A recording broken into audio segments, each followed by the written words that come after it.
Hi, my name is Tyler Fornes, and I am the co-host of The Good, the Bad, and the Hunky here on the Voice of Wrestling Podcasting Network.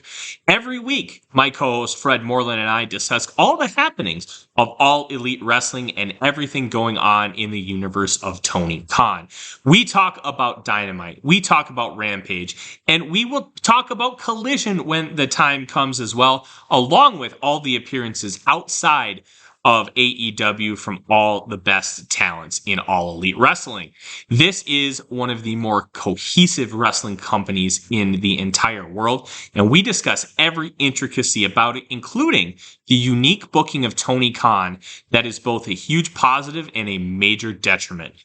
Check us out every single Thursday here on the Voices of Wrestling Podcasting Network. Hola, hola, my name is Ricardo. I am the host of the Lucha Jovers podcast here in the Voices of Wrestling Podcast Network. We are a Spanish-speaking show dedicated to discussing and analyzing pro wrestling from all across the world. From AEW to CMLL, we talk about American wrestling, Japanese wrestling, and of course, Lucha Libre. If something big happened in the pro wrestling world, we will talk about it. So if you know Spanish or have a friend that knows Spanish or want to practice your Lucha Libre pronunciations, go listen to the Lucha Jovers podcast right here in the Voices of Wrestling Podcast Network. Nos vemos por ahí. This podcast is a member of the Voices of Wrestling Podcasting Network. Visit voicesofwrestling.com to hear the rest of our great podcasts, as well as show reviews, columns, opinions, and updates across the world of wrestling. It's my music. You're listening to Music of the Mat on the Voices of Wrestling Podcast Network. Hello, and welcome to Music of the Mat, the podcast devoted exclusively to the music of pro wrestling. It's all part of the Voices of Wrestling Podcast Network. I'm your host, Andrew Rich. This is episode 168, and it's a Music Memories episode. And today I'm joined by a first-time guest here on the show. He is a contributor at Voices of Wrestling. It's Brady Trappett. Hello, Brady. Hey, how's it going, Andrew? I'm good. How are you? I'm doing well. Texas Rangers are in the playoffs for now. I'm expecting that to age horribly, but they're in there for now. And yeah, life's good. Yeah, it's great to have you here, definitely. Now, not only is this your first time on this show, I believe it's the first podcast you've done ever as well. So we're breaking the seal there, Brady. Yeah, this is my debut on the Voices of Wrestling Podcast Network, so I hope everybody's excited about it. Well, if I can get a little behind the scenes and a bit sappy as well here, I first knew you from the VOW Discord, and I enjoyed your jokes and your takes there and whatnot. And then you joined the Slack and the website proper, and we all got to know you more. And I consider you to be a good egg, a good brother, as Gals and Anderson would say. And I just wanted to have you on here and talk to you and have people get to know you more. So, you know what? First time or not, I'm glad you're here, Brady, for sure. Thank you. Yeah, I have my dangly earrings on as well to good, celebrate being a Slack good brother. So you just need a big fat bag of cash and you're good to go, baby. That's right by me, so we're good. Well, since it's your first time on the show here, Brady, I'll ask you this: how did you become a wrestling fan? How'd you get into it? People ask me that, and I don't have any idea. I've been watching wrestling as long as I can remember, but my parents don't watch it. My grandparents don't watch it. I'm the only one in my family who watched it, so I don't know how it started.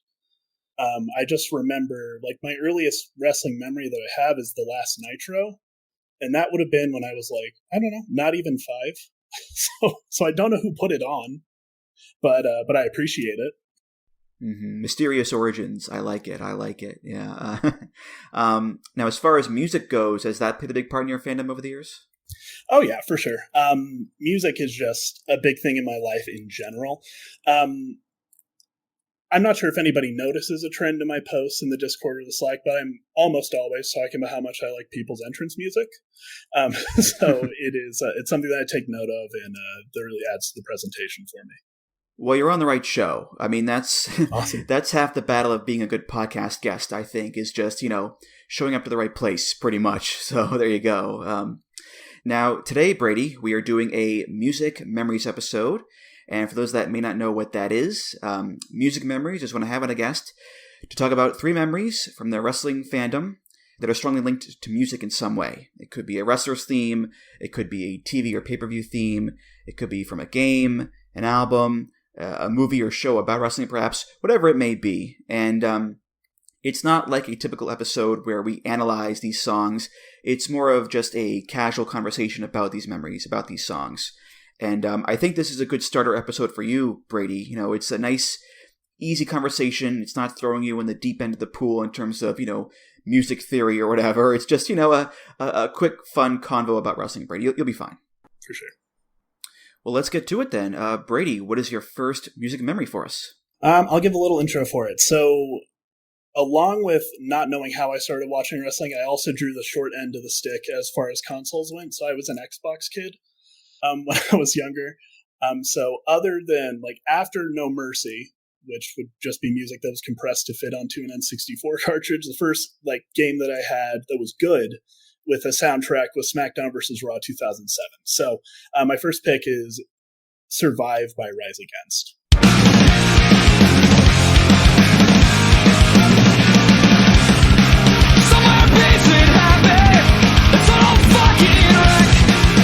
Sometimes on solid ground, sometimes at the edge. But no waking moments, simply killing time. Give up on your hopes and dreams, give up on your life. For you've been fast and kind. So take your number, stand in line. We've all been sorry, we've all been hurt. How we survive is what makes us who we are.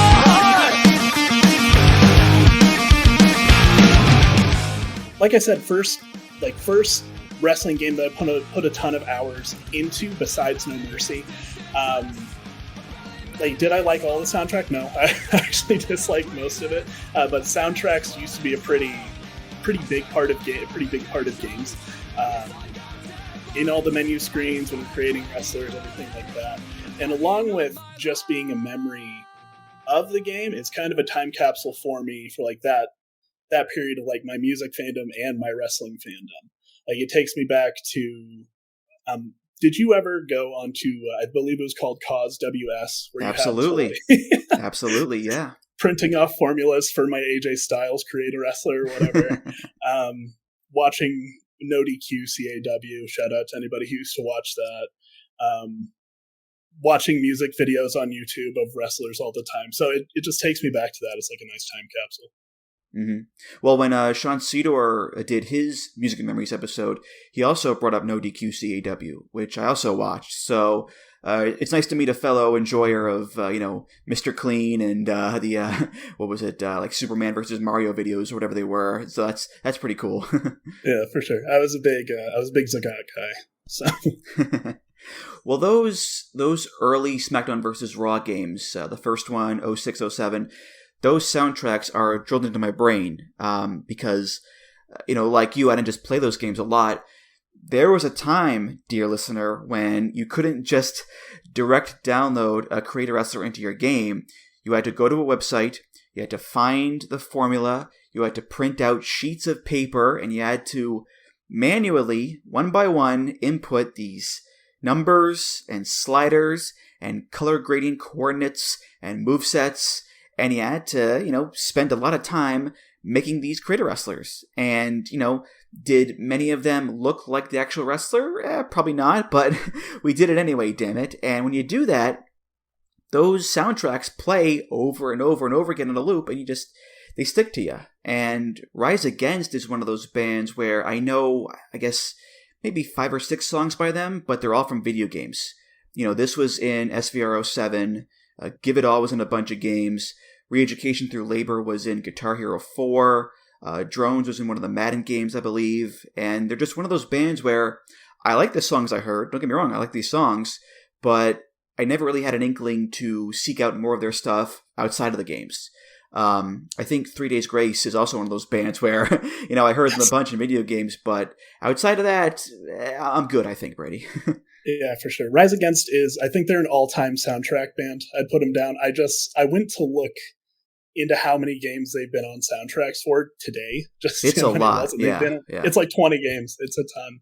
And Drones was actually the Royal Rumble 2007 theme song as well. So they were just a few appearances short of being WWE's favorite band. Yeah, I think Limp Bizkit has them beat by a show or two, I think. For sure. Yeah. But you mentioned Time Capsule. You're so right. I mean, not just for creator wrestlers, but also the soundtracks themselves. I mean, you look back on those soundtracks from 15, 16 years ago, and they are very much a time capsule of what's big in modern music and what kind of bands they pick for those soundtracks. I always go back to the MVP Baseball 2005 soundtrack, which has Hot Hot Heat and Louis XIV and the Zootons and bands like that. And it's like, would they make a soundtrack for a baseball game nowadays? I don't think so. And I think Rise Against, they might be one of those bands too, unfortunately. But regardless, I still have my fond memories of those soundtracks and, putting in a Chris Sabin creator wrestler by hand and, hearing how we survived is what makes us who we are. I still have those memories for sure. And I cherish them a lot, Brady. Yeah, for sure. All right. Well, that was music and memory number one. Brady, what is your second for us? Number two, going into, I don't know, I'm in an interesting age group where I don't remember when I got High Speed Internet. I must have been 12 or something like that. So it was before everything was super accessible. I'm not going to do the I used to tape trade thing because I'm not that old, but not everything was accessible at the whenever you wanted. So I didn't watch any indie shows until I was in high school. So my first indie show that I actually ever watched online was a PWG show. It was PWG 10, I believe. And so in honor of the PWG preview songs, it is Hang Me From the Moon by Barbarian Overlords.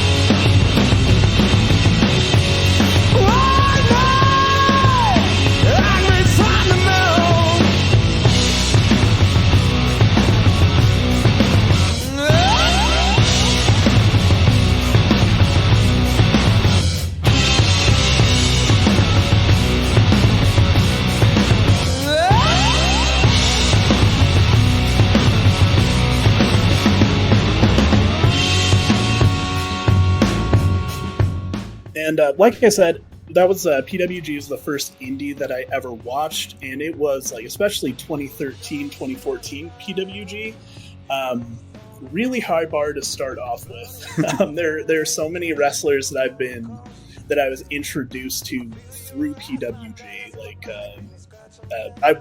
Full disclosure, I was going to take Kevin Steen's theme song, his Ring of Honor theme song. I think he said Kelly had it previously, so I backed off. He did, yeah. Yeah, so introduced to Steen, Generico, Ciampa, Gargano, Willie Mack, all those guys, and it really PWG opened my eyes to independent wrestling.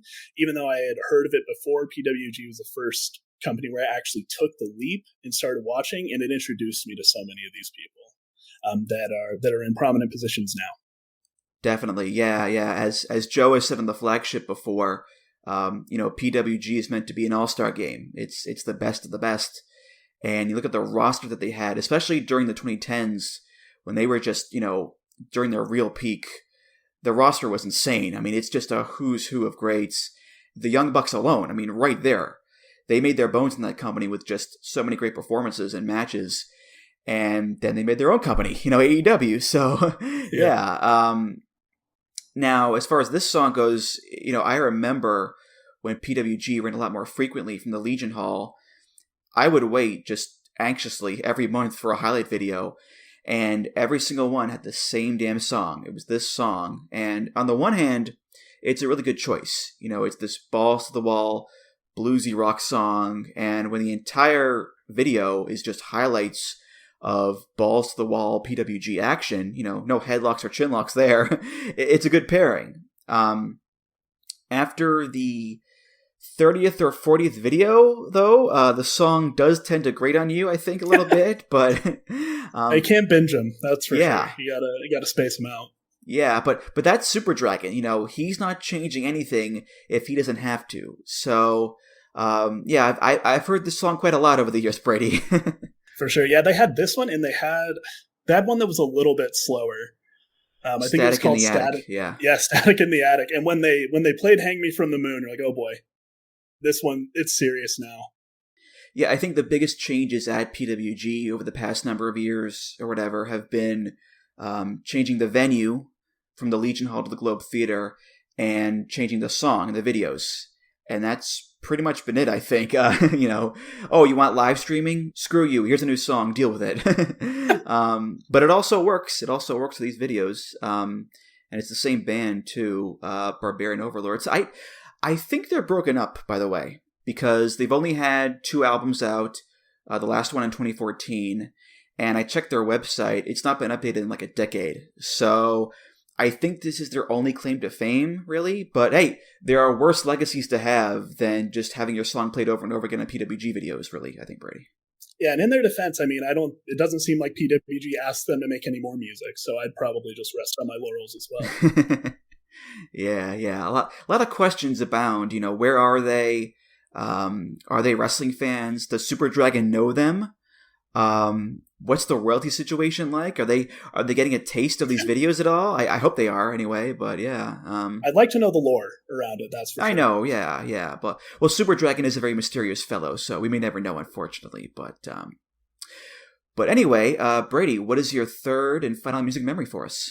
All right, so third, I was talking about how PWG introduced me to so many people, and this must have been 2015, 2016. I remember the Battle of Los Angeles, where the European invasion happened, and they had Mark Andrews, Will Ospreay, I believe Tommy End. I believe they all made their Bola debuts the same year, and that leads me to my third song. It was the first time I saw this person, and that is "Elevated" by It Lives, It Breathes. That is Will Ospreay's New Japan theme song.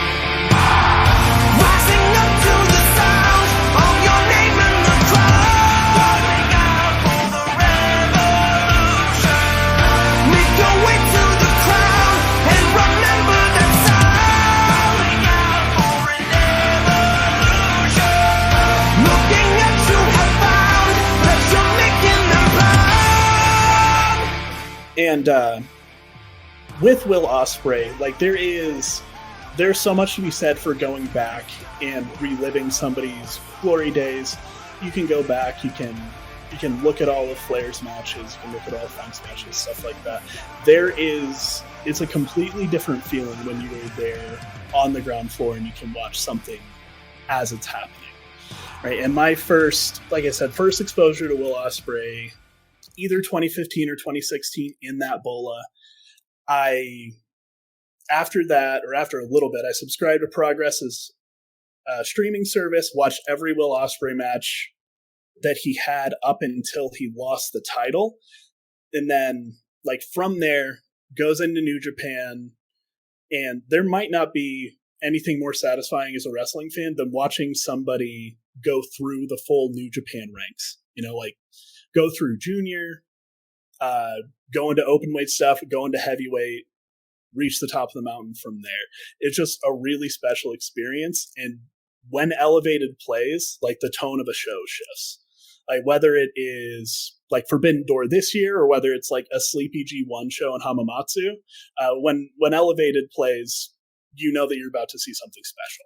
And so it's always held a special place in my heart for that. Mm-hmm. Yeah, we mentioned Kelly earlier. He also picked this one for his Music Memories episode, and it's an amazing song, of course. And the Kelly episode, that was about 18 months ago, I think, around then. And that was when Will was using his heel theme, Bring It Down. And since then, he's gone back to using Elevated. He brought it back at the Dome against Kenny. And I remember when the special piano intro played, people were like, is that what I think it is? And then we hear, da-da-dun-dun-dun-dun-dun-da, da-da-da-da. Oh my God, he brought it back. It's incredible. Yeah. We were all so happy. And, I loved that Bring It Down theme, don't get me wrong, but it's elevated. Like, this is the Ospreay theme. He'll be 80 in a wheelchair, and he'll come out to Elevated, and it'll still work, I think. So, yeah. But you mentioned, watching a guy rise through the ranks. I'm the same way with Will, really. I started watching him around the time that you did, 2015, 2016, and just seeing him grow, literally, just seeing him grow in the ring, both in terms of his physical presence, but also his wrestling mind as well. It's been a lot of fun, and he's my favorite wrestler going today. He seems to keep having great match after great match after great match without any signs of stopping that. I just watched the one he had against Zack Sabre Jr. at Royal Quest 3 the other day, and it was incredible again. It's really hard to find new ways to say that he's so amazing, but what else can you say, Brady? That's just what he is. He's amazing. For sure. Yeah, I am one of my projects that I've been working on VOW for the past probably been over a year now, has been like a career retrospective of Ospreay through his most important matches. So it I sympathize with you.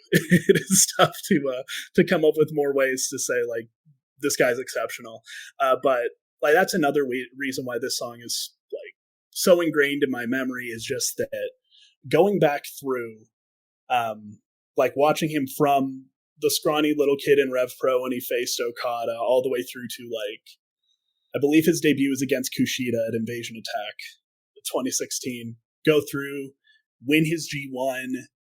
And even like this year, finally beating Okada, clean, I should say. Like that was, I remember watching the few shows before, and just like when he was leaving the ring after his post-match promo, just listening to the whole thing, getting excited because I thought it was finally the time that he was going to beat Okada. So it's, I don't want to say it's something I get sentimental about, but it just, I don't know. It makes you think of like his whole journey and all the great matches that he's had. Yeah, I remember when I graduated college, it was just in 2015, my dad took me to Disney World as a gift, and it was the last day. We were in the hotel lobby, and I was watching on my phone this match I had heard hyped up. It was Ospreay versus Seidel, 2 out of 3 falls in Rev Pro, and it was a great match. And fast forward a couple years, and I'm watching Will Ospreay wrestle in Wembley Stadium in front of this just massive crowd of people. And, Elevated is playing, and he's got this huge entrance, and he looks great, and he has the crowd support as well. It is really cool to watch a guy grow and develop like that and move up in the world and be able to have the matches that really display his talents properly and not be stifled or whatever. And it is bittersweet too, because on the one hand, it's like, where did the time go? Jesus Christ. But on the other hand, to be able to watch these matches live and to watch a Will Ospreay's career as it happens in real time, or like Okada's career or Omega's or what have you, to be able to experience that stuff in real time is really cool, I think, Brady. Yeah, absolutely. I will say, though, I think they should probably update Elevated at this point, because I think it should be more befitting of Ospreay's AEW promos.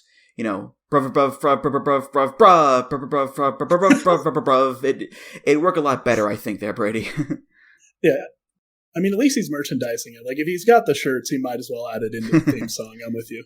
Exactly, yeah. All right, well, that's going to do it for this episode of Music of the Mat. Thank you so much for listening, and Brady, thank you so much for being here. Like I said, a very easy conversation, neat and tidy, and you did great. So, first time on here, great job, man. Thank you. Thanks for having me on. Any plugs you want to give? Go right ahead. I don't know. I mean, you can follow me on Twitter if you want. It's at Brady Has Takes. I don't tweet that often. The best place you can keep up with me is probably on the Voices of Wrestling website. I know the editor, and he's very persistent about getting more pieces on there. So yes, I'll probably get to work on there soon. Yes, he's very adamant about us writing stuff. Very annoying. I don't know how Rich can stand that guy. He's super annoying, But anyway, Music of the Mat is, of course, part of the Voices of Wrestling podcast network. You can find all the great shows on there at voicesofwrestling.com. Follow the show on Twitter at Music of the Mat. Follow me on Twitter at Andrew T. Rich. We are now on Blue Sky as well, at Music of the Mat on Blue Sky, at Just Andrew on Blue Sky, so a little different there for me. Voicesofwrestling.com/Discord for all discussions and comments. Voicesofwrestling.com/donate. For any donations, just click the big donate button beneath the name Music of the Mat. If you donate, hey, thanks so much. You're awesome. And of course, rate, review, subscribe to the show on Apple Podcasts, Google Podcasts, Spotify, and many other places. That reminds me. I know that Google Podcasts is going away in 2024. So just a heads up there, folks, if you haven't heard about that, I recommend either finding a different podcast catcher or go to YouTube, the Voices of Wrestling YouTube page. All the podcasts on the network have their own specific playlist, including ours. So if you want to listen to us on YouTube and subscribe there, do that. It's Voices of Wrestling on YouTube. And with that, Brady, thank you again, and I'll see you around. Have a good one. All right, for Brady Trappett, I'm Andrew Rich, and I'll see you next time on Music of the Mat. Take care, guys. Music of the Mat is intended for entertainment and information purposes only. The songs used throughout this show are property of their respective copyright holders. Hi, I'm Case Lowe, co-host of the Open the Voice Gate podcast. The one question I'm constantly asked when it comes to Dragon Gate is, how do I get into the promotion? Well, stop asking and start listening to the Open the Voice Gate podcast, released every Wednesday on the Voices of Wrestling podcasting network. For exclusive news and show reviews, look no further than the leader in Dragon Gate coverage, Open the Voice Gate. Hola, my name is Ricardo. I am the host of the Lucha Jovers podcast here in the Voices of Wrestling podcast network. We are a Spanish-speaking show dedicated to discussing and analyzing pro wrestling from all across the world. From AEW to CMLL, we talk about American wrestling, Japanese wrestling, and of course, Lucha Libre. If something big happened in the pro wrestling world, we will talk about it. So if you know Spanish or have a friend that knows Spanish or want to practice your Lucha Libre pronunciations, go listen to the Lucha Jovers podcast right here in the Voices of Wrestling podcast network. Nos vemos por ahí.